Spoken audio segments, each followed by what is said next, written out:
The Ghost in the Attic.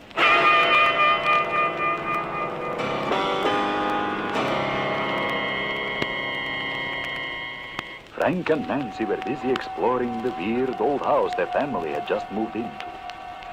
Tucked into the back of an old book was an old drawing, folded so long ago it was cracking at the creases. It was a drawing of their own house, and the attic was specially marked with an X and a skull and crossbones next to it. This looked exciting. Maybe there was a treasure in their own attic.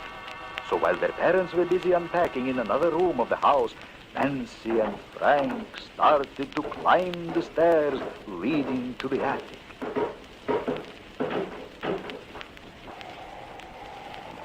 Nearing the top, they felt an icy wind blowing against them, as if warning them against climbing further. From somewhere way downstairs, they heard the melancholy sound of the old clock tolling the hour. Now they were standing at the attic door. Nancy tried opening it, but it wouldn't give.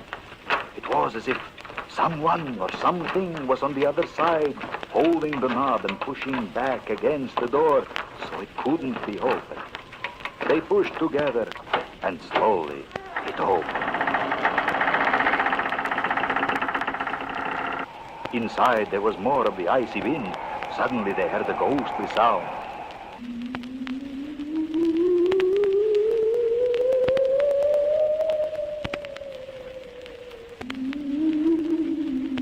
Never mind, said Nancy. We've got to look for the treasure.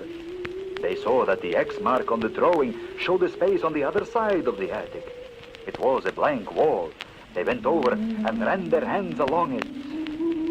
Suddenly, from behind the wall, they felt and heard a knock.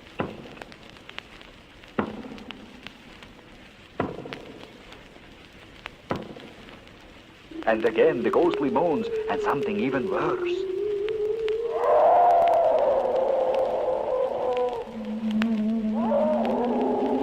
Let's get out of here, said Frank. But Nancy reminded him they'd always dreamed of finding a treasure someday.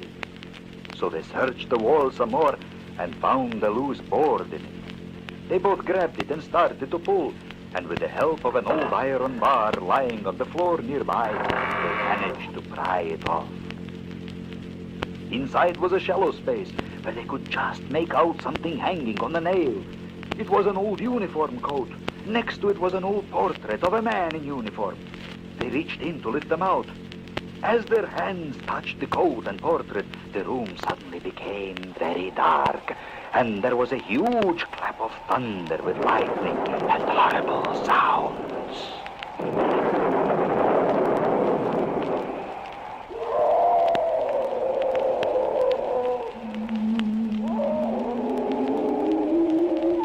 The coat and portrait crumbled to dust in their very hands.